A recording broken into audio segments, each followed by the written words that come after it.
ओम अज्ञानतिमिरान्धस्य ज्ञानाञ्जनशलाकया चक्षुरुन्मिलितं येन तस्मै श्रीगुरवे नमः। वाञ्छाकल्पतरुभ्यश्च कृपासिन्धुभ्य एव च पतितानां पावनेभ्यो वैष्णवेभ्यो नमो नमः। नमो महावदन्याय कृष्णप्रेमप्रदायते कृष्णाय कृष्णचैतन्यनामिने गौरत्तुषे नमः। तप्तकाञ्चनगौराङ्गी राधे वृन्दावनेश्वरी वृषभानुसुते देवी प्रणमामि हरिप्रिये। हे कृष्णा करुणा सिंधो दीनबंधो जगत्पते गोपेश गोपिका कांत राधा कांत नमोस्तुते।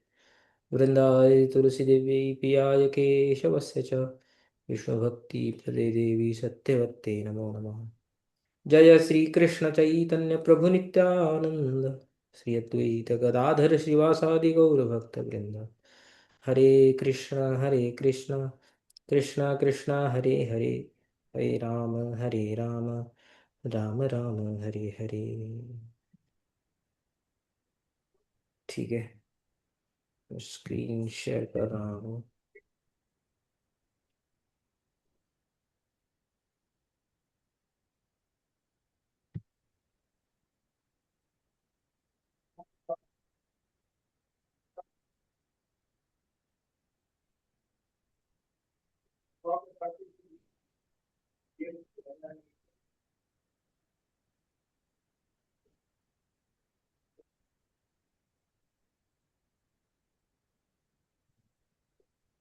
दिखाई दे रही है ना भाई? हाँ। ठीक है, तो कल जो टॉपिक्स पढ़े थे क्विकली रिवाइज करके आगे बढ़ते हैं। हमने कल कर्म के बारे में पढ़ा था। तो अनंत जन्मों के हमारे जो कर्म हैं, जो संचित हुए हैं, तो उनको बोलते हैं संचित कर्म। जिन्होंने हमें जो हमने संचित करके रखे हुए हैं, इकट्ठे करके रखे हुए हैं, तो उनको बोलते हैं संचित कर्म। और इन्हीं कर्मों को भुगतने के लिए हमें बार बार जन्म लेना पड़ता है। हम्म। और इनमें से ही कुछ एक पोर्शन, स्मॉल पोर्शन ऑफ कर्म जब फलीभूत हो जाते हैं, तो ऐसे कर्मों को बोलते हैं प्रारब्ध कर्म। हम्म। प्रारब्ध कर्म यानी फ्रक्टिफाई जो हो चुके हैं, फलीभूत हो चुके हैं, उद्भूत हो चुके हैं। अब जो जन्म मेरा चल रहा है, वो उसमें मैं वो रिएक्शंस को मैं भोग करूंगा। यानी मेरा, जैसे मैंने बताया, जन्म कहाँ पे होगा, अ, कैसा होगा, कौन सी फैमिली में होगा, मेरे क्या क्या, मेरे अंदर बल होगा, कैपेसिटीज होंगी, मेरा दिमाग कैसा होगा, मेरा नेचर कैसा होगा, मेरा स्वभाव इत्यादि सब कैसा होगा, ये सब प्रारब्ध कर्म डिसाइड करते हैं। और जो हम मनुष्य जन्म में जो हम नए कर्म करते हैं, उसको बोलते हैं क्रियमाण कर्म। तो क्रियमाण कर्म जो होते हैं, या तो अगर उनका फल उसी टाइम आ गया तो उनका रिएक्शन पूरा हो जाता है, बट अगर उसी टाइम नहीं आया तो फिर वो संचित में जाके बैठ जाते हैं।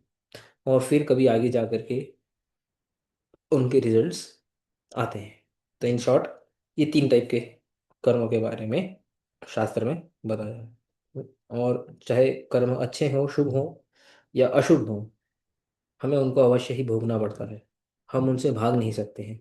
There is no way to escape कर्म।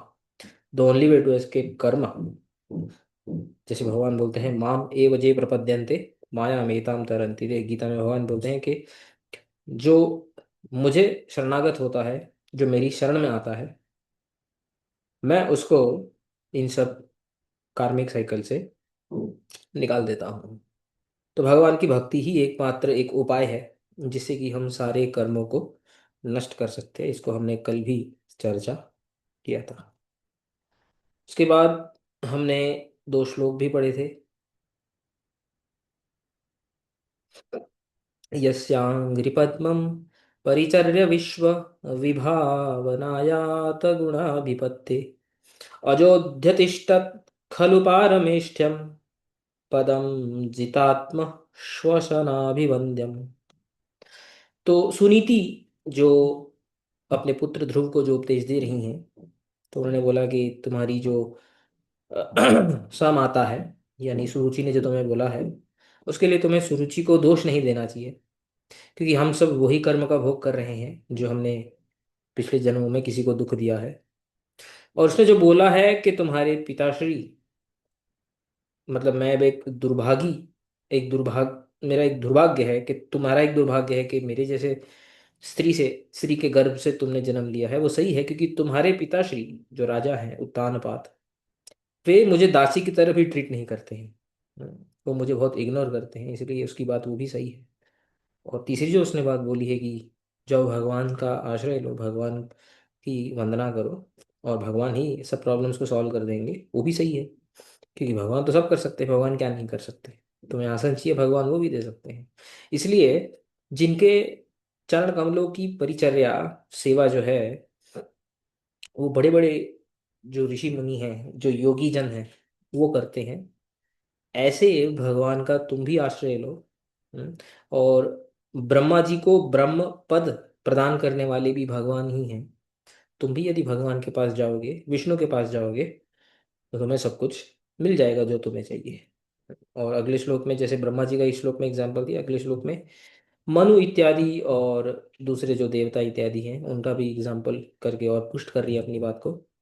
तथा मनुर्वो भगवान पितामहो यमेक मत्या पुरुदक्षिणैर्मखै इष्ट्वाभिपेदे दुरवापमन्यतो बहुमं सुखम दिव्यमथापवर्ग्यम।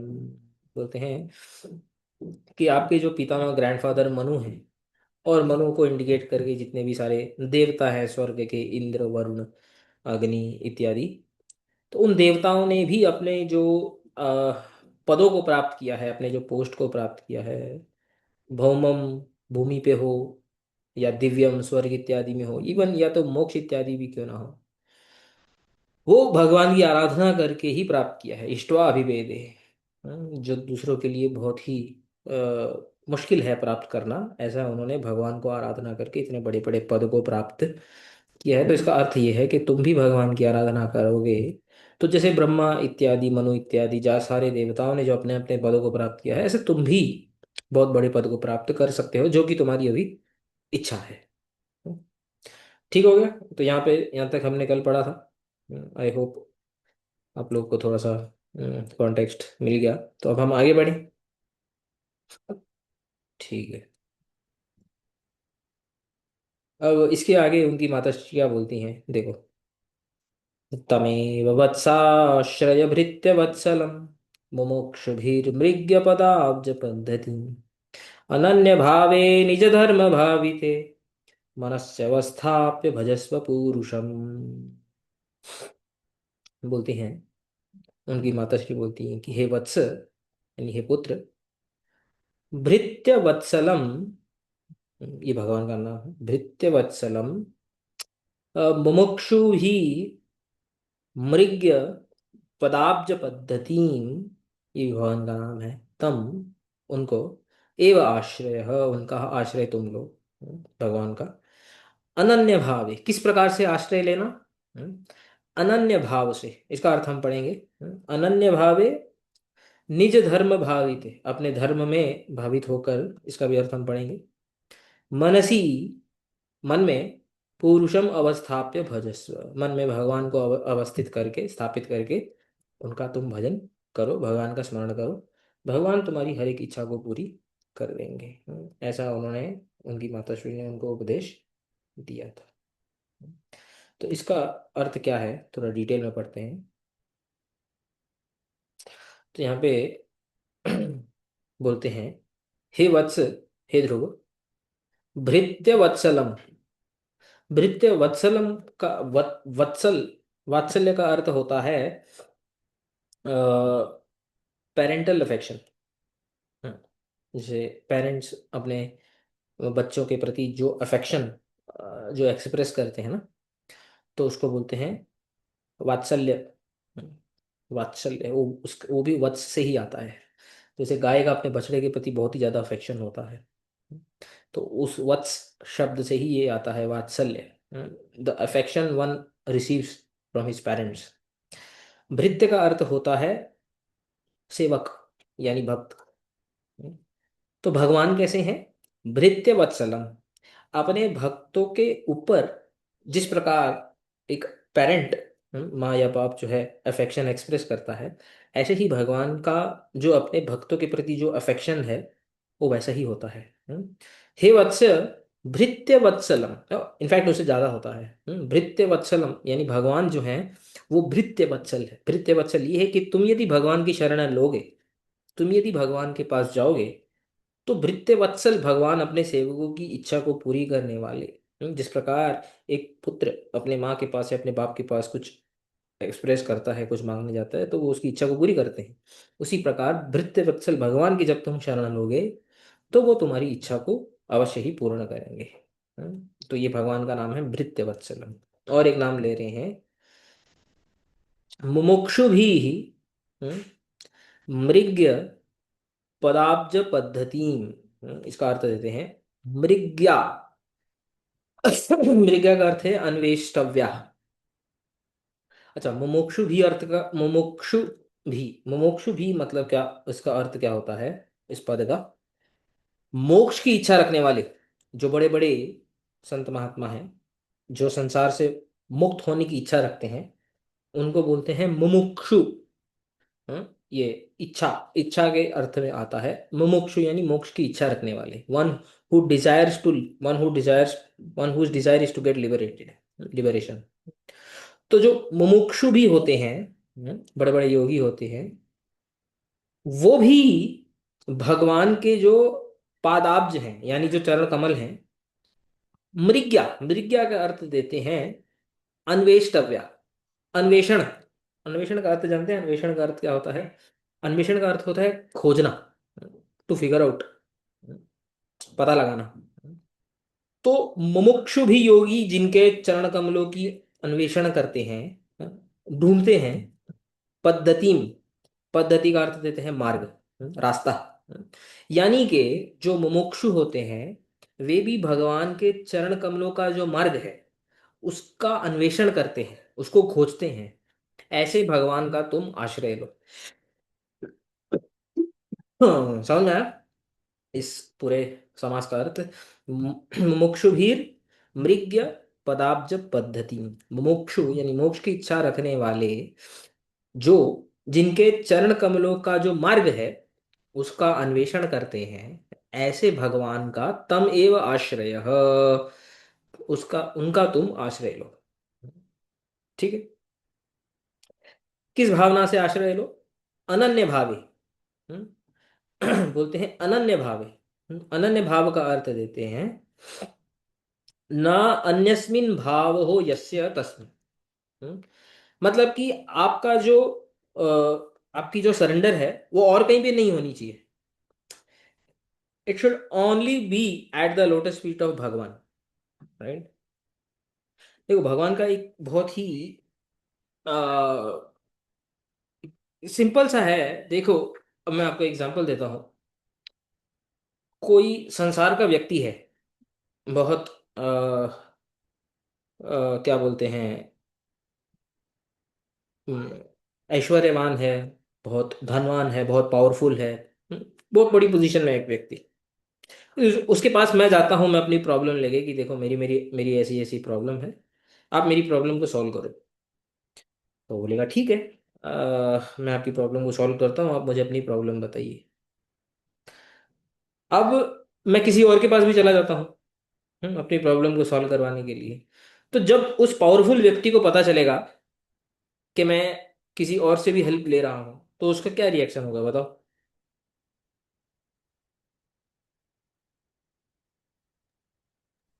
बोलो वो यार, ये बोलेगा ट्रस्ट जो नहीं है। जहाँ से हेल्प ले रहे हो उससे अच्छा जिससे मतलब उसी से हेल्प ले लो, ऐसा बोलेगा वो। हाँ, ऐसा बोलेगा ना, उसी से हाँ। हेल्प ले लो।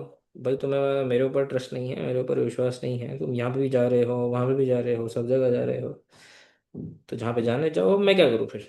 देख लो। तो भगवान के भी ऐसे ही नेचर है। ठीक है ना? तो जब हम अपनी प्रॉब्लम भगवान के पास लेके जाते हैं, हाँ, तो भगवान के ऊपर ट्रस्ट करना पड़ता है। यहाँ वहां नहीं जा सकते हैं। तो ना अन्यस्मिन भाव, अलग अलग जगह के ऊपर ट्रस्ट न डालना, और सिर्फ केवल भगवान के ऊपर। अन्य का मतलब होता है somebody else, और अनन्य, हम्म, ये जो शब्द है ना अनन्य, ये अन्य को निगेट करके बनता है। हम्म, जैसे अन्य, अन्य मीन्स बोलते ना अन्य व्यक्ति, कोई और व्यक्ति, राइट, अन्य somebody एल्स, उसको निगेट करोगे तो शब्द बनेगा अनन्य। अनन्य मीन्स के जिसमें कोई और नहीं है, जिसमें किसी और के ऊपर डिपेंडेंसी नहीं है, अनन्य भाव। तो इस भावना से, माता श्री ने उनको ये भी बताया कि किस भावना से यदि तुम भगवान से हेल्प मांगोगे, तो सिर्फ भगवान से ही हेल्प मांगना, क्योंकि वो तो हर कुछ, हर एक चीज कर सकते हैं। क्योंकि यदि तुम और किसी के पास जाओगे तो फिर भगवान तुम्हारी हेल्प नहीं करेंगे। वो बोलेंगे कि ठीक है, आप तुम दूसरे के पास चले जाओ, हमें मेरी मेरी जरूरत क्या है।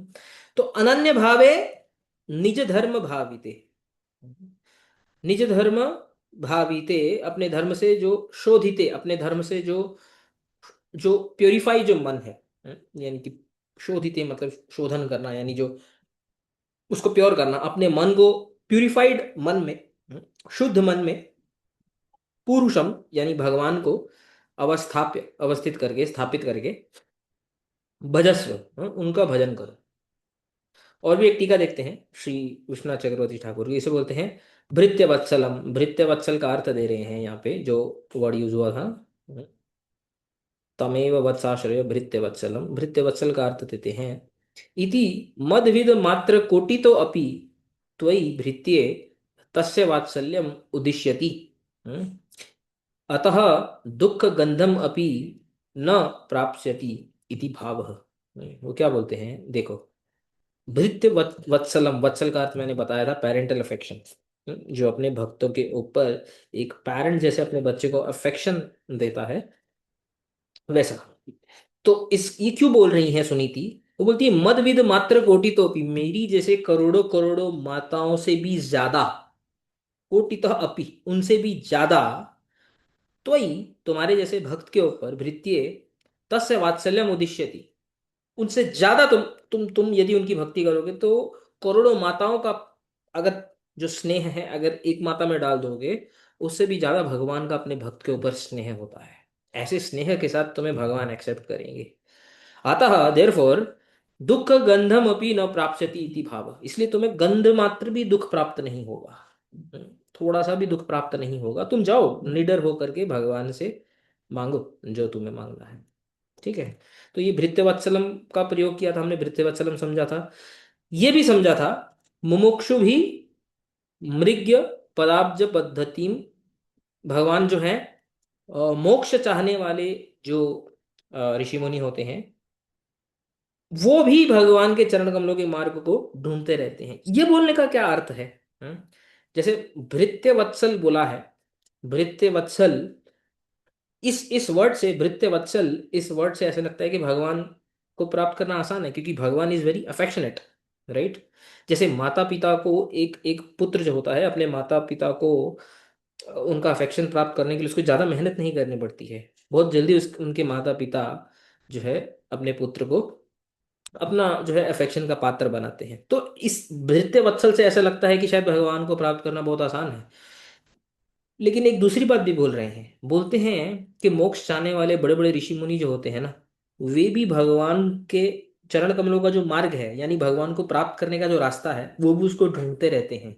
अभी ढूंढते रहते हैं बोलने का अर्थ क्या है, इस इससे क्या क्या समझ में आ रहा है?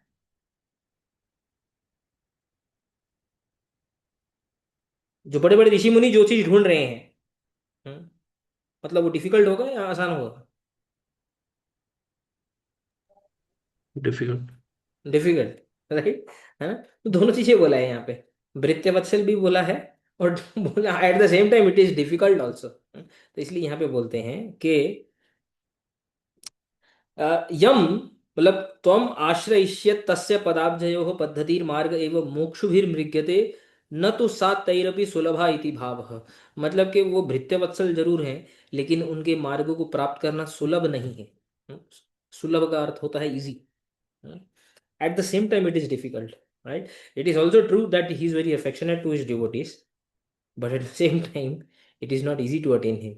तो वार्निंग भी दे रही है सुनीति अपने पुत्र को। आश्रित्य च न अन्यस्मिन् भावः आसक्तिर्यस्य तादृशे मनसी। बोलते हैं कि अन्यस्मिन भाव यानी आसक्ति और किसी में ना हो ऐसे मन में, वही बोल रहे हैं अनन्य भाव से, केवल मात्र भगवान के ऊपर डिपेंड हो करके तुम भगवान के पास जाना, यहां वहां देखते हुए मत जाना। ठीक है। अब बोला था ना निज धर्म भाविते, निज धर्म क्या अर्थ बताते हैं, भक्ति धर्म बोलते हैं पंच वर्षिकस्य ते कर्म अनधिकारात निज धर्म ही भक्ति धर्म ही भाविते शोधिते मनसी। यानी अपनी भक्ति के द्वारा भगवान के प्रति एक भक्ति भावना रखते हुए, उनको सरेंडर करते हुए, उनसे क्या होगा, जब तुम अपने आप को भगवान के प्रति सरेंडर करोगे आपका मन प्यूरिफाई हो जाएगा। ऐसे प्यूरिफाइड मन में तुम भगवान को अवस्थित करना, भगवान को स्थापित करना, पुरुषम अवस्थाप्य, और उनको स्थापित करके अपने मन में, अपने मन से उनको याद करके उनका भजन करना, उनका स्मरण करना, भजन करना, उनका नाम इत्यादि लेना, ऐसा बोल रहे हैं। तो जब उनको पुकारोगे, जब उनका नाम लोगे तो भगवान आ जाएंगे। समझ में आया? अभी आगे बढ़ते हैं। नान्यं ततः पद्मपलाशलोचनात् दुःखं सिद्धं ते मृगयामि कञ्चन। यो मृग्यते हस्तगृहीतपद्मया श्रियेतरैरङ्ग विमिग् विमृग्यमाणया। बोलते हैं हे अंग, अंग is just another way to address somebody whom you like। जैसे हे वत्स पहले बोला था ना। तो ऐसे ही हे अंग ओ डियर ऐसे बोलते हैं ना इंग्लिश में। अंग एक्चुअली, अंग का क्या अर्थ होता है अगर आप जानते हो, अंग का अर्थ होता है पार्ट। बोलते हैं ना ये इसका अंग है, ठीक है, पार्ट है। तो you are my part basically, ऐसे बोलते हैं ना, you are part of my heart, something like that. तो it it represents somebody who is dear to you. तो हे अंग यानी हे पुत्र, हे वत्स, ततः देयरफॉर पद्म पलाश लोचनात्। पद्म पलाश लोचन, लोचन बोलते हैं आंखों को। हम्म, और पद्म यानी लोटस, और पलाश मतलब वो जो लोटस का जो ये सरफेस होता है ना, जो जितना सॉफ्ट होता है। तो पद्म पलाश यानी पद्म के जो फ्लावर का जो सरफेस है वो जितना सॉफ्ट होता है, ऐसी सॉफ्ट जिनकी आंखें हैं, लोचन। तो ये बोला है पद्म पलाशवत शोभमाने, शोभित होने वाले, लोचने यस्य तस्मात् पुंडरीकाक्ष।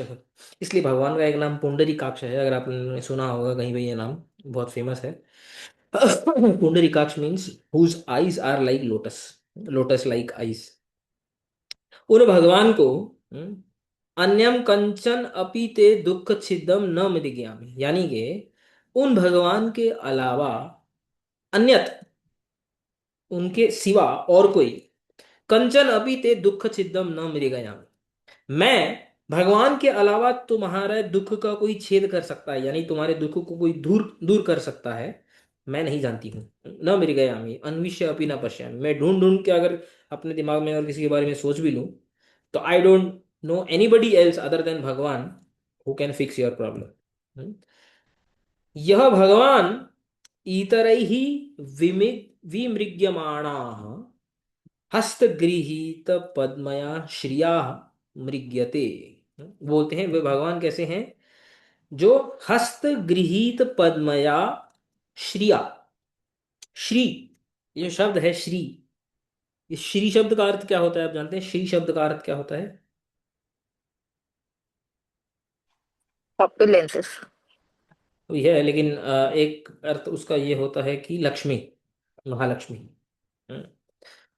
जिन भगवान के चरण कमलों को महालक्ष्मी स्वयं जो है वो खोज रही है। कैसे खोज रही हैं? बोलते हैं हस्त गृहीत पद्मया, हाथ में पद्म यानी लोटस को ले करके वो भगवान के चरण कमलों को खोज रही हैं। और वो जो लक्ष्मी है, वे लक्ष्मी इतरई, इतरई मतलब अन्य अन्य ब्रह्मा शिव आदि देवताओं के द्वारा वो स्वयं खोजी जा रही हैं। विमृग्यमाणा, यानी ये बोलने का अर्थ ये है कि तुम उन भगवान का आश्रय लो जिनका आश्रय स्वयं लक्ष्मी देवी लेती हैं, हम्म, जिनको स्वयं लक्ष्मी देवी ढूंढती हैं, और ये लक्ष्मी देवी को स्वयं ब्रह्मा शिव आदि जो हैं वो खोजते हैं। यानी ब्रह्मा शिव आदि जिन लक्ष्मी देवी की सेवा के लिए तत्पर रहते हैं, ऐसी लक्ष्मी देवी भी जिन भगवान को खोजती हैं, तुम डायरेक्टली उन भगवान का आश्रय लो, क्योंकि उन भगवान के ऊपर और कोई नहीं है, और उनके अलावा तुम्हारे दुखों को कोई भी नहीं काट सकता है, ये बोल रहे हैं। तमेव अनेन सूचितम सर्वोत्तमम प्रपंचयति। बोलते हैं कि भगवान, सुनीति यहाँ पे भगवान ही सबसे उत्तम है, सबसे सर्वश्रेष्ठ हैं, इसको सूचित कर रही हैं, इसको इलेबोरेट कर रही हैं, क्योंकि भगवान के अलावा और उनसे ग्रेट कोई भी नहीं, इसको बता रही है ना अन्यम इति श्लोक में। हस्तेन गृहीतम दीपवत पद्मम, तो यहाँ पे इसके बोलने का अर्थ क्या है, कि जो लक्ष्मी है वो हाथ में हस्त गृहीत पद्म, या हाथ में पद्म लेकर भगवान को खोज रही हैं। बोलते हैं गृहीतम दीपवत, एक दीप की तरह। जब अंधेरा होता है तो आपको कुछ दिखाई नहीं देता है, आप टॉर्च लेकर दीप लेकर जगह जगह ढूंढते हो ना, तो हाथ उनका जो पद्म है एक दीप की तरह काम कर रहा है, और वो भगवान को ढूंढ रही हैं। That is the example, metaphorical example, दीपवत पद्मम यया। इतरई ब्रह्मा आदि भी, इतरई का एग्जाम्पल जो अन्य, दूसरों से, जो दूसरे जो है जिन लक्ष्मी को ढूंढ रहे, दूसरे बोल रहे हैं ब्रह्मा शिव इत्यादि जो हैं, जिन लक्ष्मी को ढूंढते हैं वो लक्ष्मी स्वयं भगवान को ढूंढ रही है। यानी कि भगवान से श्रेष्ठ और कोई नहीं है। सुखाराधस्य अपि देवता अंतरस्य नश्वर फलदायित्वात् त्वद् दुःखं निर्मूलयितुम् असमर्थस्य भजनं परिणामदर्शिनी अहं त्वां न उपदिशामि इति आह न अन्यमिति। देखो, पिछले श्लोक में बोला था कि तुम एक काम करो। पिछले श्लोक में क्या बोला था, तुम भगवान, जो अ, भृत्यवत्सल हैं, मुमुक्षु जिनके चरण कमलों का मार्ग को खोज रहे हैं, ऐसे भगवान का आश्रय लो। तो यहाँ पे प्रश्न ये हो सकता है कि भगवान विष्णु के बारे में ही क्यों बोला है, कोई और भगवान के बारे में क्यों नहीं बोला है। जैसे ये क्वेश्चन बहुत लोग उठाते हैं, बोलते हैं अरे मैं गणेश की पूजा करता हूँ, या फिर मैं जो है अ, दुर्गा की पूजा करता हूँ, या काली देवी की पूजा करता हूँ, या शिव जी की भक्ति करता हूँ, या फिर मैं तो सूर्य की पूजा करता हूँ, जो छठ पूजा होती है बिहार में ना, वो बेसिकली इट इज सूर्य पूजा। या फिर मैं इंद्र की पूजा करता हूँ। तो सब सेम ही है। मैं भगवान विष्णु की ही पूजा क्यों करूँ। यदि ऐसा डाउट कोई रखे अपने मन में, उस डाउट को क्लियर करने के लिए सुनीति ये श्लोक बोल रही है। तो इसलिए इस श्लोक में बोलती हैं ना अन्यम ततः पद्म पलाश लोचना दुख छिद्दम ते मृगयामी कंचन। मतलब कि जो विष्णु भगवान है, पद्म पलाश लोचना पुंडरीकाक्ष विष्णु भगवान, उनके अलावा तुम्हारे दुखों का और कोई छेदन नहीं कर सकता है, तुम्हारे दुखों को और कोई नहीं मिटा सकता है। इसलिए मैं तुम्हें किसी और की भक्ति करने के लिए सजेशन नहीं दूंगी। इसलिए ये बता रहे हैं यहाँ पे, ठीक है, ये बहुत इंपॉर्टेंट कॉन्सेप्ट है। सुख आराध्यस्य अपि देवता अन्यत्र अंतरस्य, जो दूसरे दूसरे जो देवता होते हैं, जैसे अभी जो मैंने नाम लिए हैं, उनकी आराधना करना थोड़ा इजी होता है। इजी क्यों होता है मैं बताता हूँ। और उनकी आराधना कौन करता है मैं आपको प्रमाण के साथ अभी बताऊंगा। जो शिव इत्यादि और दुर्गा इत्यादि ऐसे देवताओं का जो भजन करते हैं ना, वो भजन करते हैं कुछ ना कुछ मटेरियल, जो है उसके लिए, मटेरियल कामना से कामने के लिए। आपको पता होगा कि अ, मुंबई में गणेश उत्सव बहुत फेमस है।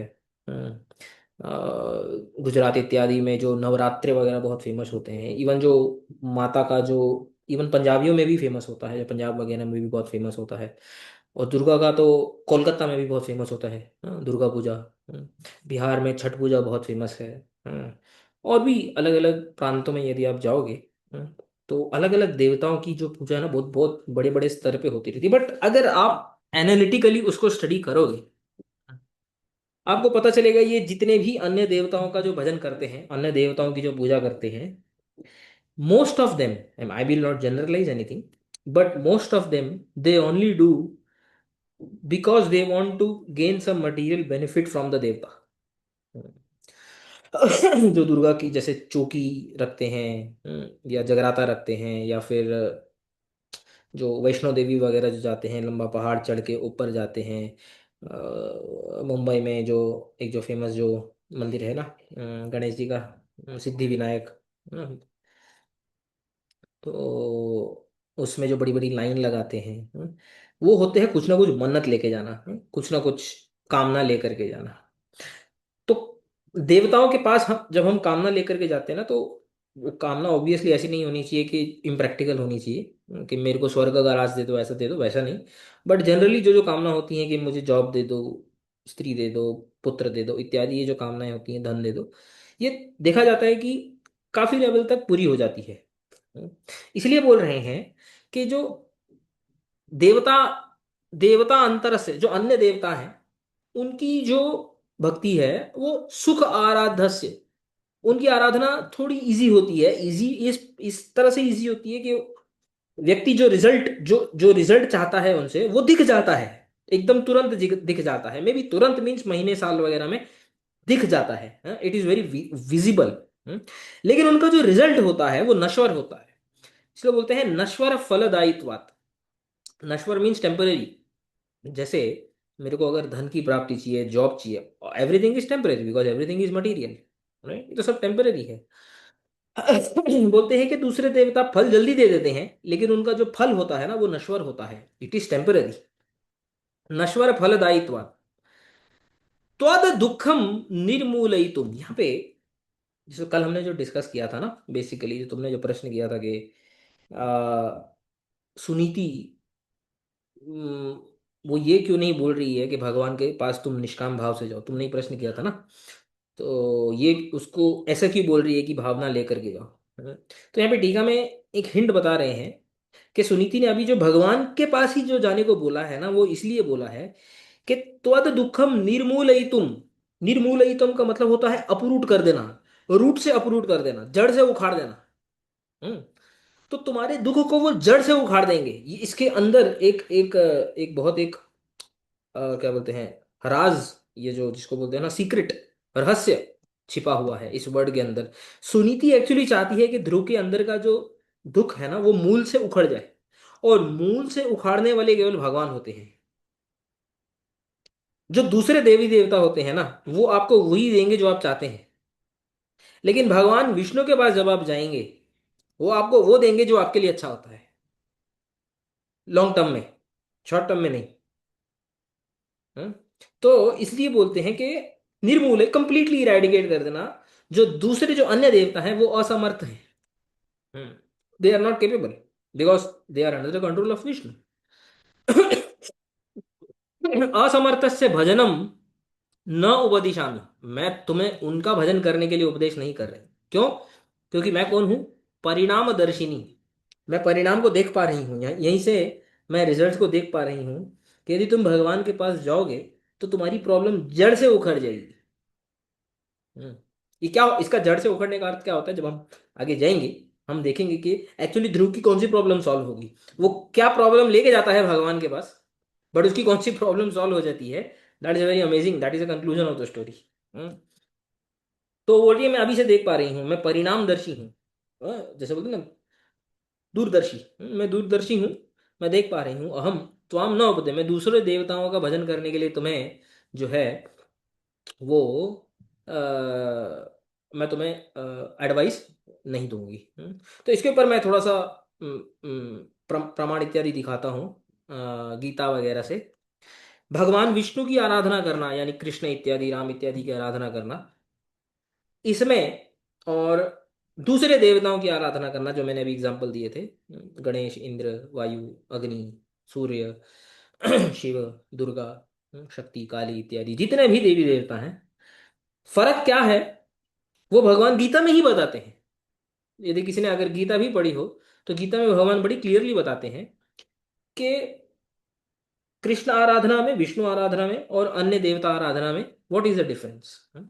तो गीता के 7वें अध्याय में भगवान बताते हैं, बहुनाम जन्मनाम अन्ते ज्ञानवान माम प्रपद्यते वासुदेव सर्वमिति समात्मा सुदुर्लभ।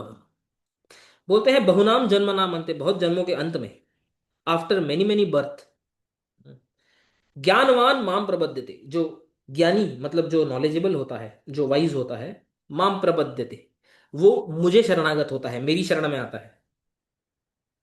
और उसको क्या रियलाइज होता है? वासुदेव सर्वमिति, जो वासुदेव भगवान है, जो कृष्ण है, he is all in all, there is nobody except him, यानी कि he is the master of all, Vasudev सर्वमिति। और ऐसा जो रियलाइज करता है, स महात्मा सुदुर्लभ, भगवान बोलते उसको महात्मा बोलते हैं, महात्मा ग्रेट पर्सनैलिटी। ऐसा महात्मा बहुत दुर्लभ होता है, सुदुर्लभ, वेरी वेरी रेयर। क्यों? उसका उसका कारण देते हैं आगे, आगे के श्लोक पढ़ेंगे हम। उसके आगे के श्लोक में बोलते हैं कि मेरी शरणागति लेने के लिए जो लोग आते हैं और जो दूसरे देवी देवताओं के पास जाते हैं, उनमें क्या फर्क है? वो बोलते हैं, कामैस्तैस्तैर हृतज्ञाना प्रपद्यन्ते अन्य देवता। अभी देखो, अन्य देवता है ना यहाँ पे, अन्य देवता। हम्म? अन्य देवता मतलब जो दूसरे देवताओं के पास जाते हैं, वे कौन होते हैं? वे वो होते हैं जिनके ज्ञान का अपहरण हो चुका होता है, जिनके नॉलेज का अपहरण, अपहरण मतलब जिनका नॉलेज छुप गया होता है, ढक गया होता है। नॉलेज किससे ढक गया होता है? काम, काम मीन्स डिजायर। ये हम लोगों ने अपने जीवन में भी बहुत बार अनुभव किया होगा। जब हमारे अंदर ना एक बहुत डीप डिजायर होती है ना, फर्म डिजायर, तो उससे हमें ना बाकी कुछ दिखना बंद हो जाता है। कभी अनुभव किया है? जैसे मेरे मन में किसी वस्तु को प्राप्त करने के डिजायर है, बाइक हो गया या गाड़ी हो गया। और अगर मैंने उसको अपने हृदय में ना बहुत डीप तक डाल दिया है कि मेरे को वो चाहिए ही चाहिए, जो भी हो जाए, उसके लिए चाहे मुझे कुछ भी करना पड़े, तो ऐसे स्टेट में क्या होता है, ऐसे मेंटल स्टेट में उसको जो व्यक्ति का जो ज्ञान होता है ना, कवर हो जाता है। मतलब उसकी जो डिजायर होती है ना, उस वो डिजायर उसके ज्ञान को, उसके नॉलेज को, यानी उसके विजडम को, यहाँ पे ज्ञान का अर्थ है विजडम। विजडम किसको बोलते हैं? सही और गलत के बीच में भेद करने को विजडम बोलते हैं। To be able to differentiate between right and wrong is called wisdom. तो this is the difference between knowledge and wisdom. तो यहाँ पे ज्ञान का एक्चुअल अर्थ विजडम है, ठीक है। तो हमारे अंदर जब किसी वस्तु की डिजायर, डीप डिजायर होती है ना, तो हमारा विजडम को ब्लॉक कर देती है, वो कवर कर देती है। जैसे एक लड़का है, वो एक लड़की को बहुत चाहता है। आप देखा होगा, शायद हमारे खुद के साथ हुआ होगा कई बार, कई बार दूसरों के साथ हमने देखा होगा। तो उस उसको प्राप्त करने के लिए वो किसी भी हद तक चला जाता है, कुछ भी करने लग जाता है। तो कोई वस्तु हो, कोई व्यक्ति हो, तो जब डीप डिजायर होती है ना हमारे हृदय में, तो हमारा जो काम है, हाँ, या हमारी जो डिजायर है, वो हमारे ज्ञान को अपहरण कर लेती है। तो जिनका जो ज्ञान है, उनकी कामनाओं से अपहरण हो चुका है, कामैस तेईस तेर हित ज्ञाना, नाना प्रकार की कामनाओं से जिनका ज्ञान जो है वो हृत यानी अपहरित, अपहरित यानी अपहरण, ते, ऐसे लोग, ते प्रपद्यन्ते अन्य देवता, वो अन्य देवताओं के पास जाते हैं। क्लियरली भगवान बोल रहे हैं गीता में। तो ये जो डीप डिजायर है, अगर मतलब अगर मैं थोड़ा मेटेरियलिस्टिक उसमें गोल में बात करूं, जैसे मुझे कोई बिजनेस बनाना है और मैं उसमें बिल्कुल ही कुछ भी कर रहा हूँ, उसके लिए दिन रात मेहनत कर रहा हूँ, ये कर रहा हूँ, तो वो भी एक डीप डिजायर हुई ना? Definitely, definitely, yes. Deep desire can be anything. It could be money, wealth, house, any any material object, मतलब जैसे मैंने बताया कि स्त्री पुत्र इत्यादि सब कुछ, हम्म, एवरीथिंग। डीप डिजायर जो होती है वो व्यक्ति के विजडम को कवर कर देती है। But that does not mean that we should not have any desire. Deep desire is a very extreme thing, right? But जैसे desire to maintain our body is a decent desire, it does not harm you. But going blind for a particular thing, hmm, right, with by ignoring everything else, right, and by maybe normal जो हमारी जो अ, सही रास्ते होते हैं उसके भटक करके कुछ गलत रास्ते भी चले जाना, और बस for that one particular thing, that might happen if we are blinded by, मतलब ब्लाइंडेड बाय डिजायर, इंग्लिश में एक वर्ड यूज होता है, is blinded by that desire. Basically ये लाइन का वही अर्थ है। तो हृत ज्ञान मीन्स जिसका जो विजडम है वो कवर हो चुकी है, मतलब ब्लाइंडेड बाय डिजायर। काम मतलब डिजायर, काम करते हैं यहाँ पे वही दिया है, Dzire. So those who are blinded by desires, hmm, means they are very desirous of material objects. Hmm. These people they worship Anya Devata, hmm, the other devatas, except Vishnu. Hmm. तम तम नियमम आस्थाय प्रकृत्या नियता स्वया। बोलते हैं कि अपनी प्रकृति, प्रकृति का अर्थ यहाँ पे होता है, एक second,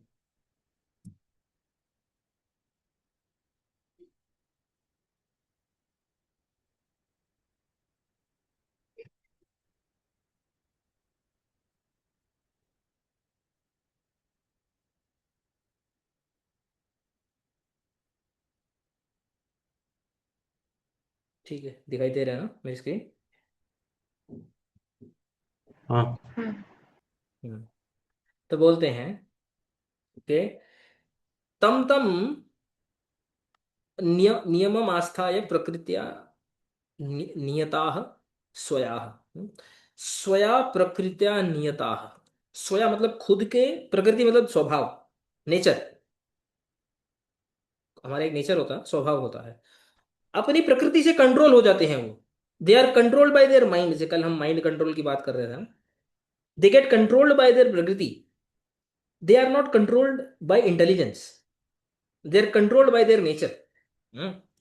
And they will do any rules and regulations to worship that devata, and fulfill their desires, अपनी कामनाओं को पूरी करें। ये भगवान बोल रहे हैं गीता में।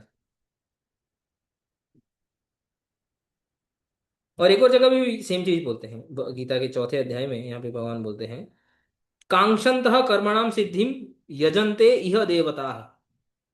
ये देखो, कांग कांक्षा यानी आकांक्षा। आकांक्षा मीन मतलब क्या होता है, डिजायर।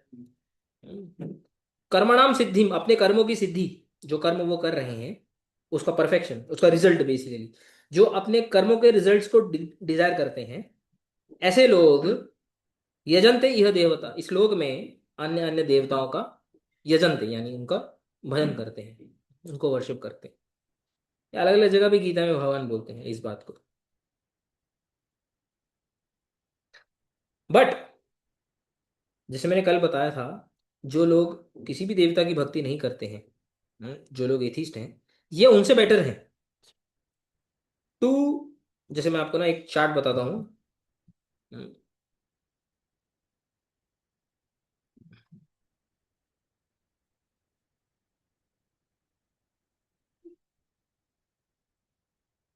एक मतलब हायरार्की बताता हूँ आपको। ओके चलो हो गया ये।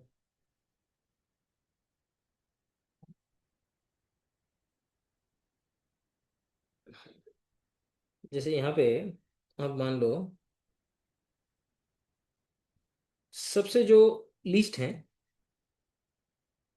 वो हैं those who do not worship any devata. Next, next वो हैं those who worship other devatas for some material Dzire.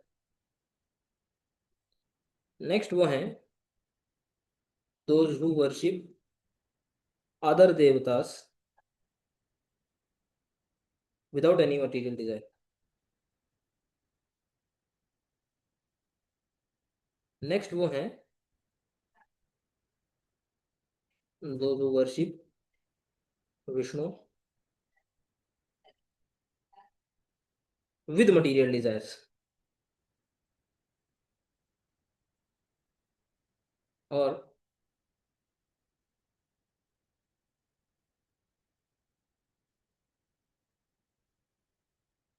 Best, those who worship Vishnu without material desires.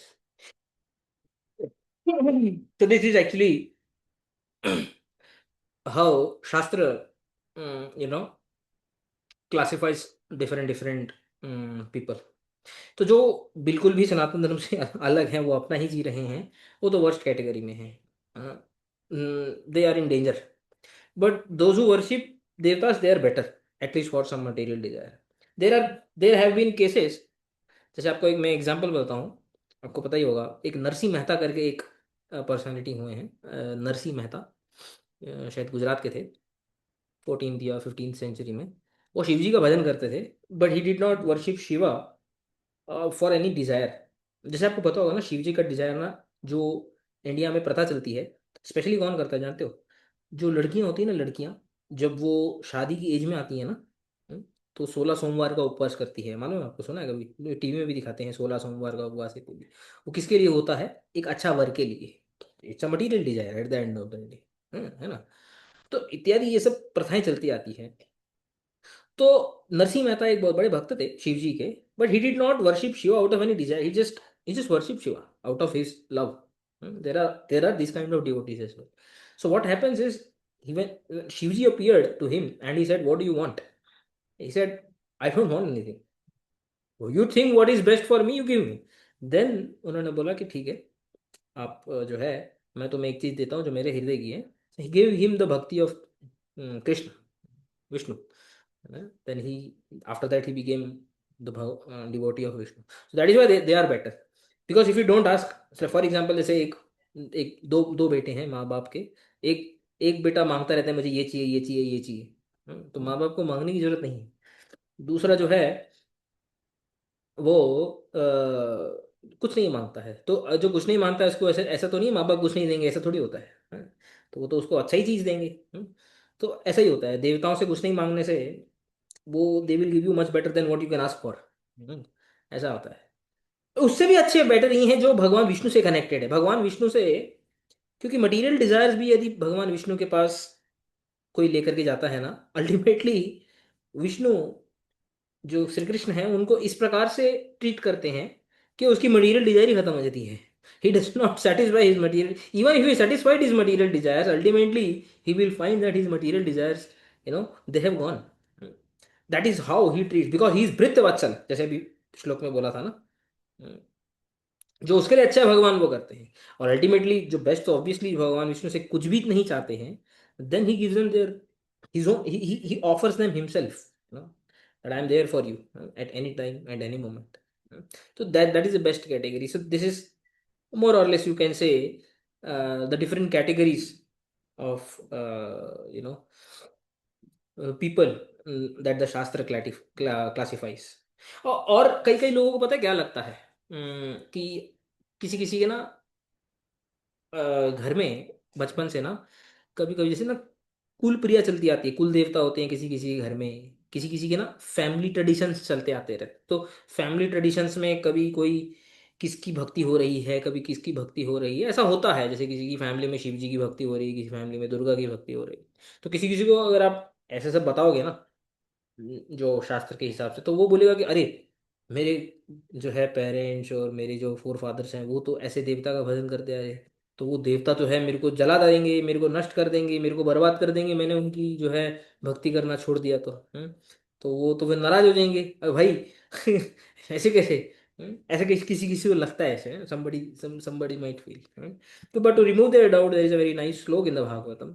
वो क्या बोलते हैं कि यथा तरोर मूल निहीचनेन तृप्यन्ते तत्स्कंद भुजोपशाखा, प्राणोपहारा च यथेन्द्रियाणाम तथैव सर्व अर्हणम अच्युतेज्या।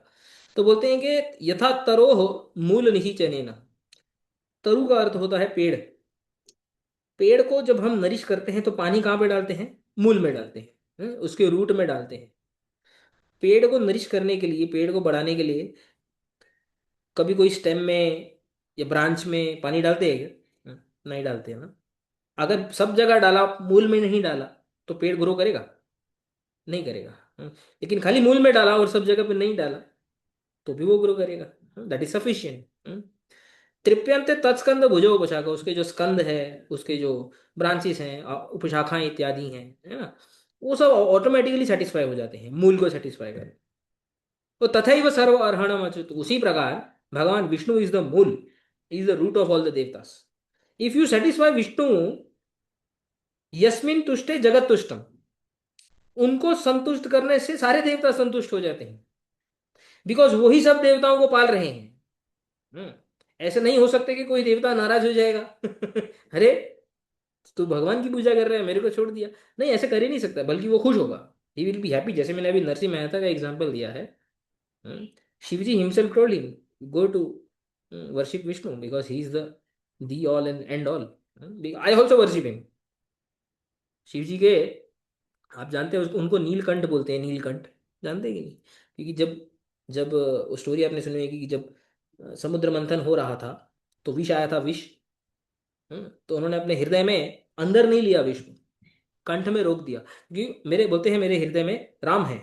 हम्म, हम्म, तो my worshipable lord, lord Ram is in my heart. I can not take vish inside it. ये भाव है, बेसिकली ये मूड है। राइट। तो इसलिए उनको नीलकंठ बोला जाता है। तो दूसरे देवताओं के आराध्य भी भगवान विष्णु ही हैं। तो इसलिए सुनीति ने ध्रुव को, इसलिए यहाँ पे जो हम पढ़ रहे थे बेसिकली, कि जो दूसरे देवता हैं उनका भजन करना थोड़ा सुखदायी हो भी सकता है, लेकिन उनके जो फल होते हैं वो नश्वर होते हैं। वो तुम्हारे दुख को निर्मूल, मतलब तुम्हारे दुख को अपरूट नहीं करेंगे, तुम्हारे दुख को। वो तुम्हें जो चाहिए वो दे देंगे, लेकिन भगवान विष्णु वो करेंगे जिससे तुम्हारे सारे दुखों को जो है उसका, उनका अपरूट किया जाएगा, सारे दुखों को। तो वो बाकी जो देवता हैं वो करने में असमर्थ हैं, इसलिए मैं उनका भजन करने के लिए तुम्हें उपदेश नहीं दूंगी। ये भाव है। तो इस श्लोक में जो है, ना अन्यत, ना अन्यत मतलब नोबडी एल्स, ये बोलने का, this is the mood. Last में बोलते हैं, पद्म पलाश इति तस्य दृष्टिपाते नैव तप्तस त्वम शीतलाभि शीतला भविष्यामि इति भाव। बोलते हैं यहाँ पे भगवान को क्या बोला था, पद्म पलाश लोचन। तो पद्म पलाश लोचन का अर्थ बताया था। पद्म पलाश लोचन मीन्स जिनकी आंखें, लोचन, पद्म के पलाश के समान है, लोटस के फ्लावर के समान है। ऐसा क्यों बोल रहे हैं? बोलते हैं कि दृष्टि पाते एव, क्योंकि लोटस ठंडा होता है ना, लोटस इज वेरी कूल। यानी जिनकी आंखें कूल है, तो उनकी कूल आंखें तुम्हारे ऊपर पड़ने से, उनकी दृष्टि तुम्हारे ऊपर पड़ने से ही तुम्हारा जो ताप है, तुम्हारे अंदर का जो दुख है, हम्म, वो दूर हो जाएगा। दुख दुख, जैसे बोलते हैं ना, you are angry, you are very hot. जब कोई गुस्सा होता है ना, तो नेचुरली उसकी बॉडी हॉट हो जाती है। राइट। तो किसी भी हॉट चीज को ठंडा करने के लिए आपको ठंडी वस्तु चाहिए, है ना? वो बोलते हैं ना, ठंडा हो जा भाई, ठंडा हो जा, है ना? तो ठंडा हो जा मतलब अभी जो हॉटनेस है, जो गुस्सा है, उसको शांत करो तुम। तो तुम्हारे अंदर का जो क्रोध है, तुम्हारे अंदर का जो गुस्सा है ना, वो उनकी पद्म पलाश, लोटस लाइक आइस की दृष्टि तुम्हारे ऊपर पड़ने से ही तुम्हारा ये जो गुस्सा है वो ठंडा हो जाएगा, शांत हो जाएगा। शीतला भवती, शीतला भविष्य, तुम शीतल हो जाओगे, शांत हो जाओगे। ऐसा ये बोलने का भाव है। समझ में आया? आगे बढ़े।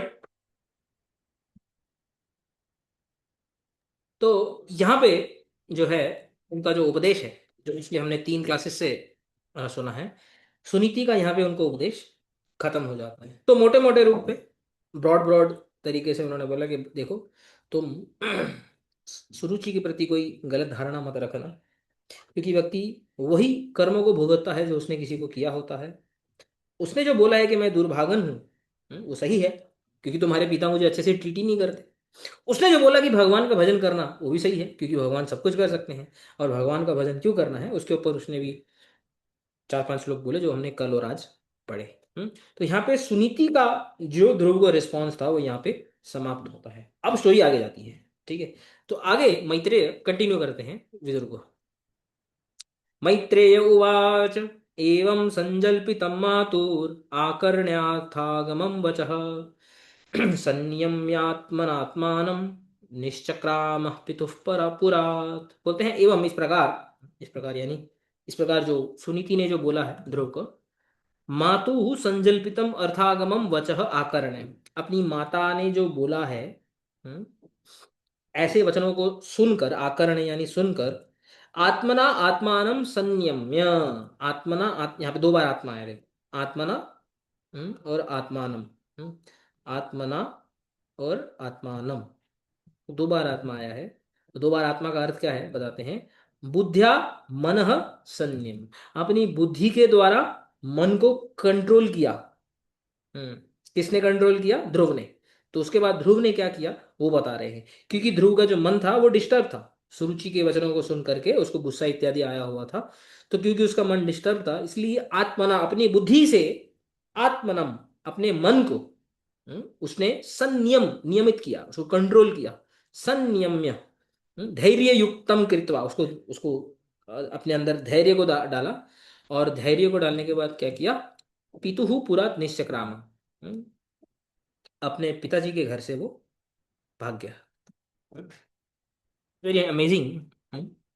बेसिकली सुनीति ने जो ध्रुव को बोला था, उस सुनीति के इस सब बोलने का अर्थ ये नहीं था कि तू तुरंत ही घर से भाग जाना और जंगल में चला जाना। 5 साल का है Dhruv. Suniti did not even thought in her dreams, right, कि ध्रुव जो है वो घर से भाग जाएगा। 5 साल का बेटा घर से कैसे भाग सकता है, राइट। सुनीति ने जस्ट बोला कि तुम भगवान का भजन करना। उसको लगा होगा कि जो है कल से जो है भगवान की पूजा करेगा, आराधना करेगा, घर में कुछ तो करेगा, भगवान को ये करेगा वे करेगा। But Dhruv took these words so deep in his heart, being 5 year old, that he ran away. He simply ran away. उसी को बता रहे हैं यहाँ पे। थोड़ा सा इसके ऊपर बताते हैं, देखो इस टीका में भूमिका बनाते हैं। बोलते हैं बालत्वाद रोषतोषयो हो क्षणकालीनत्वेन समत्वात्। जब हम छोटे होते हैं ना, कोई भी बालक होता है, उसमें रोष, रोष यानी गुस्सा, और तोष यानी सेटिस्फैक्शन, यानी कि शांत स्वभाव। एक बालक में, एक छोटे बच्चे में गुस्सा और सेटिस्फैक्शन, ये जो दोनों होते हैं ना, रोष तोष यो क्षणकालीनत्वेन समत्वात्, क्षणकालिक होते हैं। मतलब थोड़ी ही समय, जैसे अगर आपने किसी बच्चे को देखा होगा ना, बच्चे का जो गुस्सा होता है ना वो थोड़े ही समय का होता है। बच्चे के गुस्से को डाइवर्ट करना बहुत आसान होता है। हमारा जो गुस्सा होता है कभी कभी महीने महीने चलता है, बात नहीं करते हैं, ये नहीं करते हैं। लेकिन बच्चा ऐसा नहीं होता है। 5 साल का बच्चा कैसा होता है? 4-5 साल का बच्चा, और गुस्सा हो गया, रोने लग गया, आप उसको एक चॉकलेट दे दो, मैंगो दे दो, वो बस खत्म, उसको क्या लेना देना। और थोड़ी ही देर बाद आप देख रहे हो वो संतुष्ट है, खेल रहा है अपना, फिर पता नहीं उसको क्या आएगा, वो रोने लग जाएगा। ऐसे ही होता है ना। तो बच्चे का संतुष्ट होना और गुस्सा होना ये क्षणकालिक होता है, मोमेंटरी होता है। क्षणकालिक मतलब मोमेंटरी। उसमें क्या, वो दिल पे थोड़ी लेता है कुछ नहीं। तो समत्व होता है, दोनों मतलब इक्वल होता है। दोनों ही मोमेंटरी होता है। तो यहाँ पे कोई डाउट कर सकता है कि मात्र वचः श्रुत्वा अपि गृह एव अवस्थानम हृदि सन्निधाय, कि माता के वचन को सुनकर सुनीति ने जो बोला है ध्रुव को, वो सब सुन करके, ठीक है माता ने बोल दिया हो गया, या फिर जो सुरुचि ने बोल दिया खत्म हो गया, कल की बात, बात गई रात गई, रात गई बात गई इत्यादि जैसे बोलते हैं ना, तो वो हो गया, वो घर में ही रुका। या फिर तत् समर्थनाय, अपनी सुनीति की, माता सुनीति की बात को समर्थन करने के लिए, ततो निर्गमनम वा युक्तम, कि यहां से निकलना ही युक्त है, यहां से निकलना ही ठीक है। हाँ? इति ध्रुवेण द्वयोर मध्य किम अगारी, ये दोनों ऑप्शन में 5 साल के ध्रुव ने क्या किया? हम्म? इत्यांतरीम शंकाम परिहर्तुम आह एवं इति। ऐसी शंका यदि रीडर के माइंड में हो कि भाई ध्रुव घर में रुक गया या फिर ध्रुव सच्ची में भाग गया, हम्म, ऐसी यदि शंका रीडर के माइंड में हो, इसको क्लियर करने के लिए अगले श्लोक को बोल रहे हैं। तो अगले श्लोक में क्या बोल रहे हैं? बोलते हैं एवं मातु संजल्पितम, संजल्पितम यानी विलापम, जो माता के जो विलाप कर रही थी उसके अर्थागमम, अर्थस्य आगमो यस्मात्, यानी अर्थागमम मीन्स ऐसे वचन जो अर्थवान है, मीनिंगफुल है। हम्म? अर्थागमम वचः आकर्ण्य, ऐसे वचन को सुनकर बुद्ध्या मनः संयम्य, अपनी बुद्धि से मन को नियमित करके, यानी अपने अंदर धैर्य युक्त होकर, पितुहु पुरात, पितुहु यानी पिताश्री के पुर, यानी घर से, महल से, निश्चक्राम, निश्चक्राम यानी निर्जगाम, वो निकल के भाग गया। So he took the extreme step, and at that night itself, at that night itself when everybody was asleep, Dhruv left the home of his father। यहाँ पे बोलते हैं अर्थस्य विपरीत से आत्मना धैर्य आत्मना मना। वही बोल रहे हैं। उसके बाद क्या हुआ कि वो घर छोड़ के बहुत ही सुनसान जंगल इत्यादि के एरिया में वहां पे भागने लगा, जहां पे भी उसको समझ में आ रहा। तब क्या हुआ, नारदस्तद उपाकर्ण्य ज्ञात्वा तस्य चिकीर्षितं स्पृष्ट्वा मूर्धन्यग्रेण पाणिना प्राह विस्मितः। नारदः तत् उपाकर्ण्य, हम्म, नारद को पता चल गया। जो नारद मुनि है, बहुत फेमस पर्सनालिटी है, उनको सब कुछ मालूम पड़ जाता है। बोलते हैं नारदः तत् उपाकर्ण्य, कि ध्रुव जो है, तत् मतलब ध्रुवस्य पुरात निर्गतम, ध्रुव का अपने घर से भाग जाना, ऐसा सुनकर जब ये उनको पता चला, तस्य चिकीर्षितम, ध्रुव का जो वो चाहते थे, यानी कि भगवत आराधनम, ओ ध्रुव भगवान की आराधना करना चाहता है, भगवान की आराधना करने के लिए घर से निकल गया 5 साल की उम्र में, ऐसा जब जाना नारद ने, ज्ञातवा, ऐसा जब उनको ज्ञान हुआ, विस्मित सन, विस्मित हो गए। Even Narad, one of the greatest personality, one of the such a powerful personality, even he was shocked। ये 5 साल का पुत्र है या कौन है? मतलब कि पहले तो जो सुरुचि के वाक्यों को इसका इतना दिल पे लगी बात, 5 साल के बेटे को दिल पे थोड़ी लगता है इतना। लग गया, लग गया, हो गया, हो गया, वो बात दिल पे लगी। और अपनी माता ने बोला कि जाओ तुम भगवान का भजन करो। मैंने भी जैसे बताया कि सुनीति ने इस भावना से नहीं बोला था कि तुम घर से भाग जाना। ऐसे तो नहीं बोला था, तो वो घर से ही भाग गया।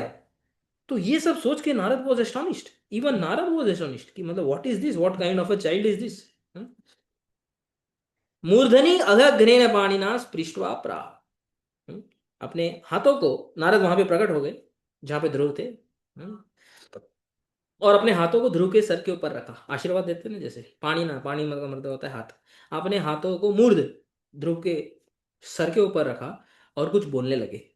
अग्रगण्य अगर अर्थ हम देखते हैं, यहाँ पे बोलते हैं देखो, ध्रुवस्य अभीष्ट सिद्धि लक्षणम नारद संवादम वक्ति नारद इति। देखो, ध्रुव, ध्रुव का क्या अभीष्ट है, ध्रुव की क्या अभिलाषा है, ध्रुव क्या क्या चाहते क्या है ध्रुव अभी at this stage, what does Dhruv want, बताओ। King's place.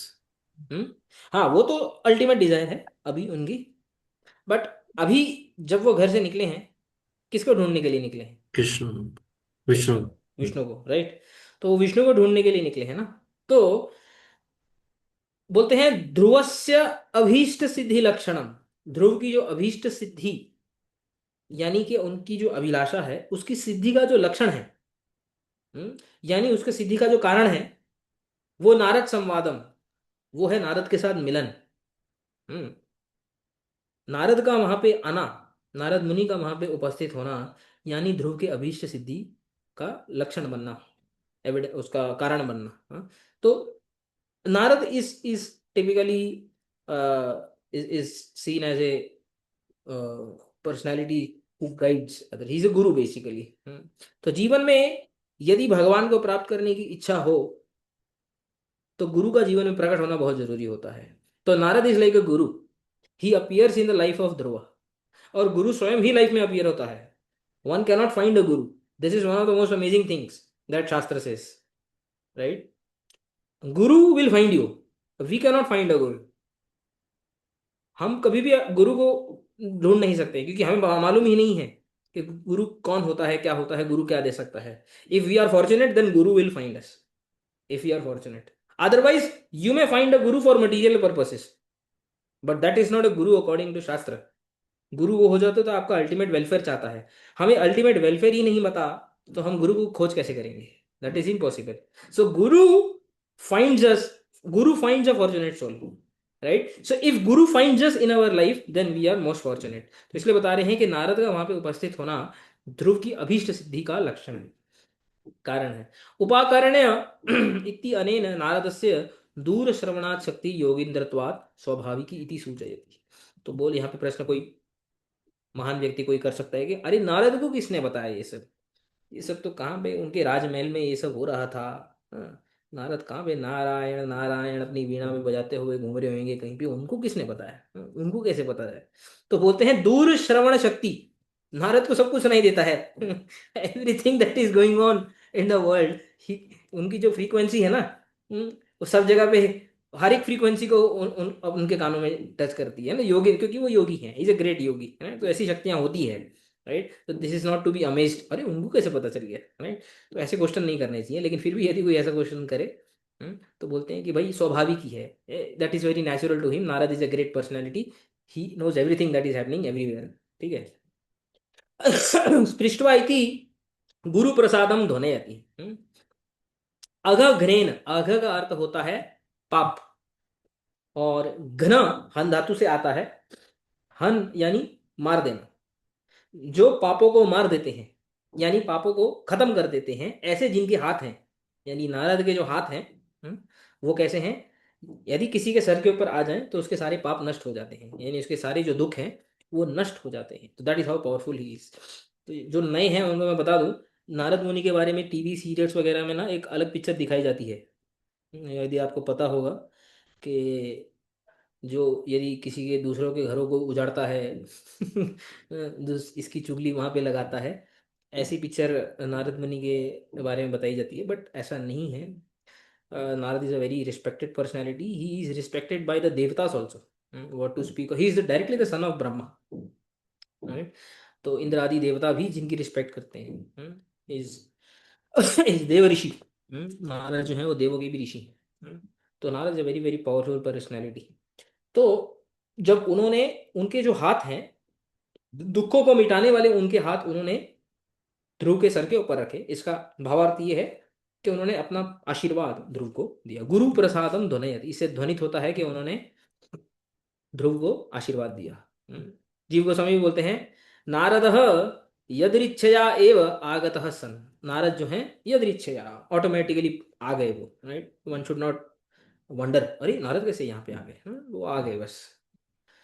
तो that is how this looks like. ठीक है। तो इसके बाद और एक जो है कन्वर्सेशन जो है शुरू होता है अब नारद और ध्रुव के बीच में। ठीक है। अभी हमने कन्वर्सेशन जो सुना था वो इनके बीच में था, सुनीति और ध्रुव के बीच में। क्या क्या हुआ उस इंसिडेंट को लेकर के। अब वो घर से भाग गए ध्रुव, सुनीति की बात से प्रेरित होकर के, भगवान की अन्वेषण, कहाँ है विष्णु, कहाँ है, कहाँ पद्म पलाश लोचन हरि ही, बोलो ना पद्म पलाश लोचन। तो ऐसे ध्रुव जो है, हमारे गुरु जी बताते हैं इस बात को, कि वो पद्म पलाश लोचन हरि कहाँ है, पद्म पलाश लोचन हरि। ऐसे बच्चा है तो बच्चे को तो क्या मालूम है भगवान क्या होता है क्या नहीं होता है, वो तो बोल रहे हरि कहाँ है, हरि कहाँ है, वो तो हरि को ढूंढ रहा है, हरि कहाँ है, विष्णु कहाँ है, वो तो ढूंढ रहे हो। कुत्ते को पकड़ता है क्या तुम विष्णु हो, डियर को पकड़ता है क्या तुम विष्णु हो, पेड़ को पकड़ता है क्या तुम विष्णु हो, अरे विष्णु कहाँ है, विष्णु कहाँ है, मुझे विष्णु कहाँ मिलेगा। डकैत मिल जाते हैं, अरे क्या तुम विष्णु हो। फिर जब नारद देखते हैं कि इतना डेस्परेट हो रहा है 5 साल का बच्चा, तो उसकी हेल्प करनी चाहिए, one should help. So when one becomes desperate to find Bhagavan, Guru appears in our life. That is the moment when Guru appears in our life. It appears automatically, right? You don't have to worry. Guru will come automatically in the life, provided that we want to attain Bhagavan. So Narad wanted to attain Bhagavan. Sorry, Dhruva wanted to attain Bhagavan. So the great personality Narad, he appeared on the scene. He came to help him. तो उन्होंने अपना आशीर्वाद दिया ध्रुव को। अभी conversation होगा उनके बीच में, बहुत ही इंटरेस्टिंग कन्वर्सेशन। तो उसके बाद ध्रुव क्या करते हैं हम आगे जाएंगे। तो आज को यहीं पे इसको स्टॉप करते हैं। यदि आप लोगों को कोई प्रश्न है या फिर कोई कमेंट है तो उसको डिस्कस कर सकते हैं।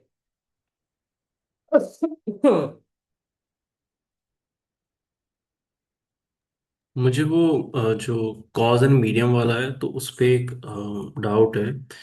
तो जो सुरुचि है तो जो सुनीति ने बोला कि मतलब सुरुचि को एज अ बैड पर्सन नहीं देखना है हम्म एंड वो जस्ट एक मीडियम है, हम्म एंड जो भी हो रहा है वो ध्रुव के लाइक कर्मा ही है। हम्म बट अगर सुरुचि के पॉइंट ऑफ व्यू से देखो तो लाइक अगर मतलब वो जो एग्जाम्पल था कि बछड़ा जो होता है वो जैसे गाय को ढूंढ लेता है, तो ऐसे हमारे कर्म भी हमको ढूंढ लेते हैं। तो राइट। अगर कोई मीडियम बन रहा है तो लाइक वो उसके भी तो कर्मा बन रहे हैं, फिर लाइक यहाँ पे अगर सुरुचि ने ऐसा किया तो हम्म उसका भी तो एक कर्मा बन रहा है, right? Right, that's a very nice, क्या बोलते हैं, थॉट, एक एक नाइस सोच है ये, इसलिए क्योंकि किसी किसी को शायद ऐसे लग सकता है कि यदि मेरे कर्मों का फल किसी माध्यम से मिल रहा है, इसको हटा देता हूँ, यानी कि यदि मेरे कर्मों का फल यदि किसी के माध्यम से मिल रहा है, तो उसके कर्म बन रहे हैं कि नहीं बन रहे हैं, डाउट ये है ना। तो मतलब वो क्या बोलते हैं, उसके साथ क्या हो रहा है, उसके भी कर्म बन रहे हैं। तो so this is very amazing, this is inconceivable actually. Gita में भगवान बोलते हैं गहना कर्मणो गति, कर्म की जो गति होती है ना, कर्म की जो मूवमेंट होती है, it is not very easy to trace, it is not very easy to you know, मतलब उसके डिटेल जानना is next to impossible, right. अब दोनों चीजें एक साथ हो रही है, उस व्यक्ति के नए कर्म बन रहे हैं, और मेरे पुराने कर्म टूट रहे हैं, भस्म हो रहे हैं, दोनों चीजें एक साथ हो रही है। मतलब ऐसा नहीं है कि वो माध्यम बन रहा है तो भगवान वो एक रोबोट रोबोट की तरह है, उसके कोई नए कर्म नहीं बन रहे हैं, नहीं बन रहे हैं उसके। इसको अगर लॉजिकली अगर समझने का ट्राई करना है तो ऐसे कर सकते हैं कि देखो, कर्मों का जो फल होता है ना, वो एकदम ऐसा नहीं है कि मैंने ए किया तो मेरे को एक नेगेशन ऑफ ए मिलेगा, ऐसा नहीं होगा। कर्मों का फल किसी भी तरह से मिल सकता है। तो और बहुत सारे कर्मों का फल ना एक साथ मिलता है हमारे जीवन में। तो कभी कभी क्या होता है ना, जब हमारा जन्म होता है, जैसे मैंने बताया प्रारब्ध कर्म जो होते हैं ना, हमारे जो प्रारब्ध कर्म होते हैं ना, कलेक्टिवली हम लोगों को ऐसी जगह में हमारा जन्म देते हैं, ये जो हमारी सराउंडिंग होती है, हमारी फैमिली फ्रेंड्स, जैसे जहाँ पे हम बड़े होंगे, जो कार्य हम करेंगे, तो हम कौन कौन से लोगों से मिलने वाले हैं, उनका एक स्वभाव होता है, उनके खुद के एक नेचर होता है। तो उस नेचर से मेरे को क्या इफेक्ट होने वाला है ना, वो डिसाइडेड हो जाता है। एग्जैक्ट डिटेल्स हो सकता है डिसाइडेड हो या ना हो, राइट, बट किस प्रकार के नेचर के लोग मेरे को मिलने वाले हैं, उससे मेरे को मोटा मोटा रूप पे, ब्रॉड ब्रॉड लेवल पे किस प्रकार का मुझे दुख मिलने वाला है, वो चीजें डिसाइड होती है। एग्जैक्टली वर्ड्स वगैरह डिसाइड होते हैं नहीं होते, दैट में not be so, right, but the nature, the surrounding में जहाँ पे मेरा जन्म होने वाला है, जहाँ पे मैं अपनी इस लाइफ की जर्नी को बिताने वाला हूँ, वो डिसाइड होता है। मतलब हाई लेवल पे डिसाइड होता है, एकदम लो लेवल पे जाके डिसाइड नहीं होता है। तो ये दोनों चीजें होती हैं इससे, उसके भी कर्म बन रहे हैं, मेरे भी कर्मों का ये हो रहा है। और यदि मैंने अगर किसी को चोरी कर दी, तो उसके साथ जो होना था वो तो हो गया, उसके कर्मों का नाश हो गया, लेकिन मेरे चोरी करने के जो नए कर्म है वो बन गए। So amazingly both of them happen at the same time.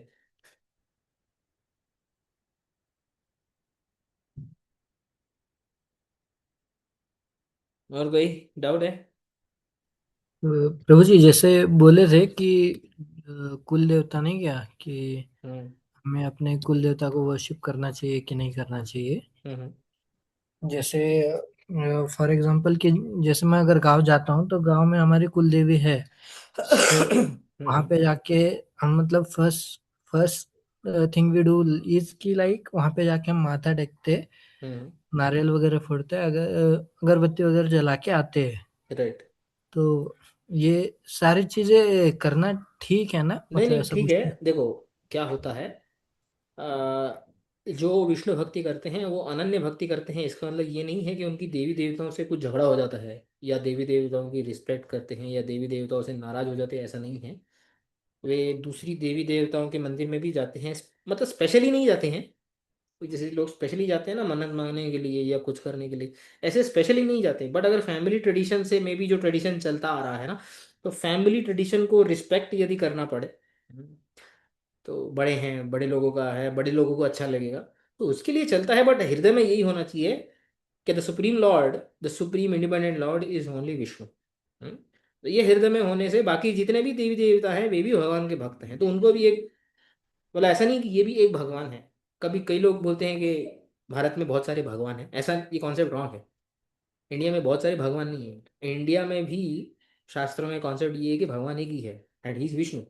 No buddy else is at his level, at his stature. तो वो चलता है, उसमें कोई प्रॉब्लम नहीं है। Nothing wrong.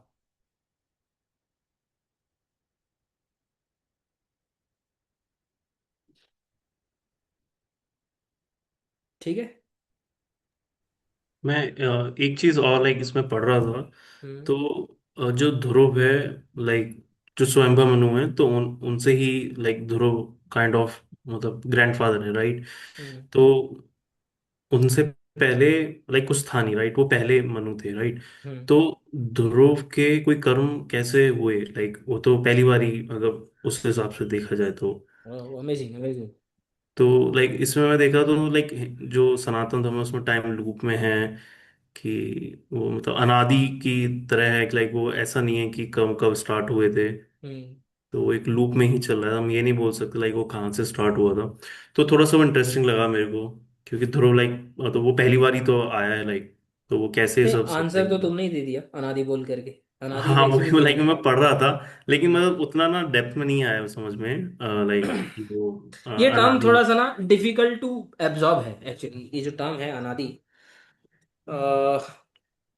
देखो, आदि का अर्थ होता है स्टार्ट, बेसिकली बिगिनिंग, इसको बोलते हैं आदि। हम्म, उसमें नेगेशन लगाने से अनादि, जैसे अन्य में नेगेशन लगाने से अनन्य, ऐसे ही आज हमने पढ़ा अनन्य, ऐसे ही आदि में अगर आप नेगेशन लगा दोगे ना तो बन जाता है अनादि। तो बिगिनिंग में नेगेशन लगाने से बन जाता है विदाउट बिगिनिंग। ओके। हमारी जो एग्जिस्टेंस है ना, तो हम कौन है? आत्मा है।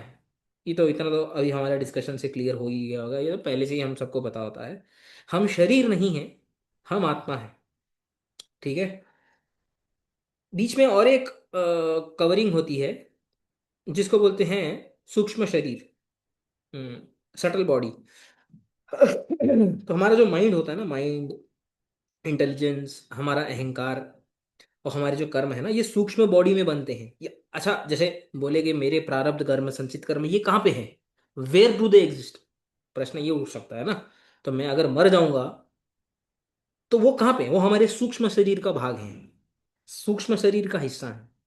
वो चित्त होता है ना, चित्त, अंतःकरण बोलते हैं उसको, अंतःकरण।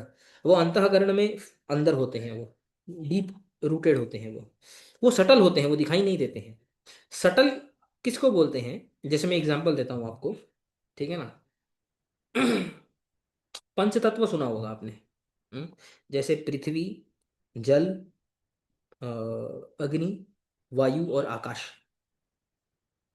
हम्म, तो पृथ्वी में अगर आप देखोगे ना, पृथ्वी में पांच लक्षण होते हैं।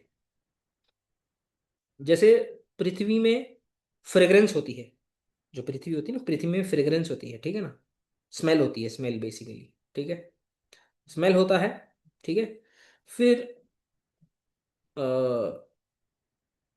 उसमें टेस्ट भी होता है, पृथ्वी में ऑब्वियसली होता है ना टेस्ट, कि पृथ्वी से ही तो सब कुछ बनता है, जमीन से ही तो सब कुछ आता है, मिट्टी से ही सब बनता है। उसमें फॉर्म भी होता है, देख सकते हो ना, पृथ्वी को देख सकते हो, मिट्टी को देख सकते हो, ऐसा नहीं कि नहीं देख सकते। फॉर्म भी होता है, फिर उसमें उसको आप टच भी कर सकते हो, ठीक है। और उसमें शब्द भी होता है, साउंड भी होता है पृथ्वी में, ठीक है। तो ये पांचों लक्षण होते हैं। अब जब आप जल पे जाते हो ना, जल पे ना एक लक्षण कम हो जाता है। कौन सा कम होता है? आप सोचो, मैं आपको एक मिनट देता हूँ। मैंने पांच चीजें बोली ना, हमारे फाइव सेंसेस होते हैं ना, फाइव सेंसेस, जिससे हम ये फाइव चीजें करते हैं ना। स्मेल करना, टेस्ट करना, आंखों से देखना, ठीक है। और क्या था? कानों से सुनना, साउंड। साउंड, ठीक है। टच। और टच, स्किन से टच करना। जल में एक चीज कम होती है, बताओ क्या होती है, बताओ।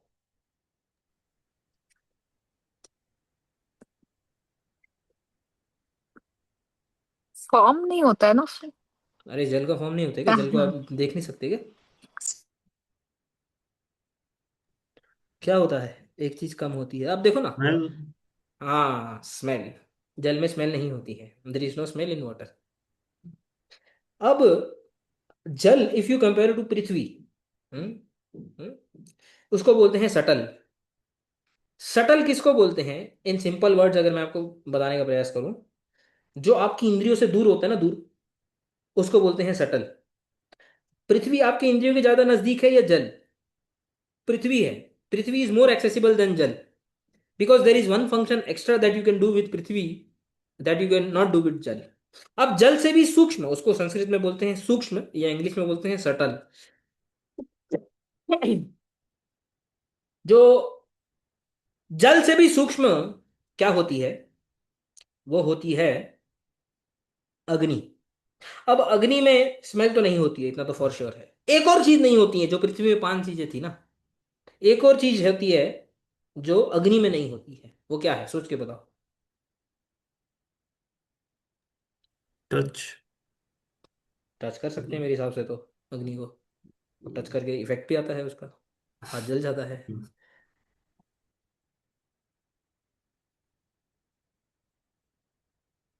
Test. Taste. Taste. Yes, taste. There is no taste, अग्नि का कोई टेस्ट नहीं होता है। हम्म, तो ये है। तो अग्नि जो है वो जल से भी ज्यादा क्या है, सूक्ष्म है। सूक्ष्म। सूक्ष्म means inaccessible to us, but still accessible, somewhat accessible, but relatively inaccessible than Prithvi and Jal. Fourth है वायु, एयर। डेफिनेटली उसमें स्मेल नहीं, आप बोलना नहीं कि वायु में स्मेल होती है, क्योंकि वायु में जो स्मेल होती है वो मिट्टी की स्मेल होती है। It is a mixture. Okay, बोले अरे कितनी अच्छी सुगंध आ रही है, और बोलते हैं that is way we generally talk, right? But technically logically that is wrong. वायु ही होती, कोई स्मेल नहीं होती है। हम्म। और वायु में गंध भी नहीं, उसमें ये भी नहीं होता है, टेस्ट भी नहीं होता है उसका। और एक और चीज नहीं होती है, क्या नहीं होती है? टच। टच। नहीं, टच तो होता है ना, आप हवा को आप अनुभव कर सकते हो। टच होता है उसमें। सी मतलब देख नहीं सकते। हाँ, दृश्य दर्शन। देख नहीं सकते, ठीक है ना? आप हवा को देख नहीं सकते, हवा इज नॉट विजिबल, उसका रूप नहीं है। तो हवा अग्नि से भी ज्यादा क्या है, सूक्ष्म है। और लास्ट में है आकाश। आकाश में टच नहीं होता है, आकाश में there is only sound. The only property that Akash has is the property of sound. Akash mean space, ठीक है? आकाश मतलब वो ब्लू ब्लू जो दिखता है वो नहीं, मतलब स्पेस को आकाश बोलते हैं। Akash is the subtlest element in the in this in this universe, but subtler than akash is the mind. समझ में आया अभी? More subtler are more things like chitta, ahankar इत्यादि, and atma is the most subtlest. Gita में भगवान बोलते हैं इस बात को, तीसरे अध्याय में। तो पॉइंट ये है कि हम कहाँ पे थे, जो हम जो डिस्कशन कर रहे थे। कि जो कर्म में संचित वो सब कहाँ पे हैं? राइट, सूक्ष्म राइट। शरीर। सो ये हमारे सूक्ष्म शरीर में है। एक सूक्ष्म शरीर होता है हमारा।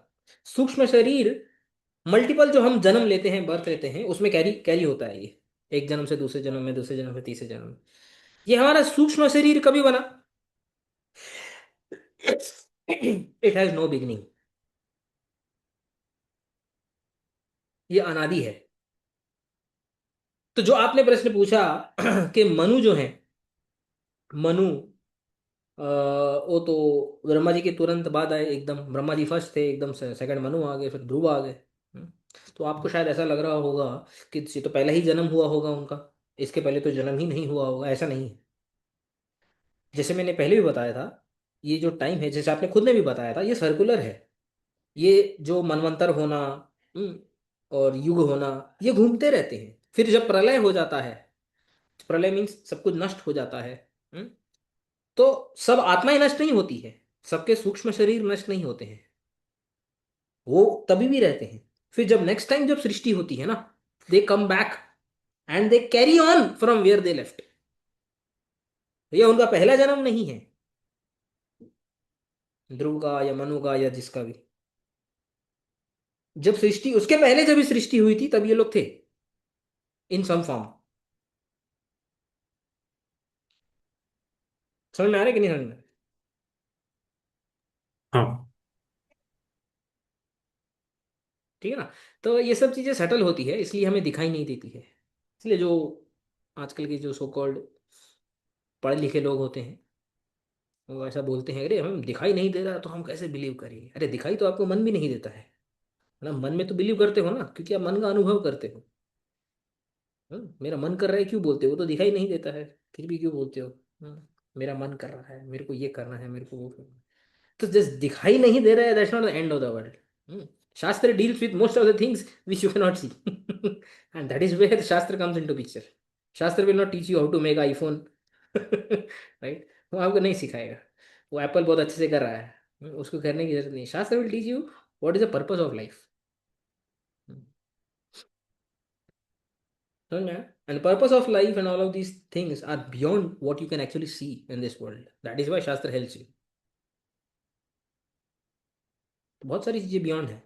You have to have faith, you have to have some some trust and even logical understanding। ये सब कहाँ से आया? सो आपके सामने सूर्य दिखाई दे रहा है, पृथ्वी दिखाई दे रही है, ये सब ऐसे ही आ गया क्या?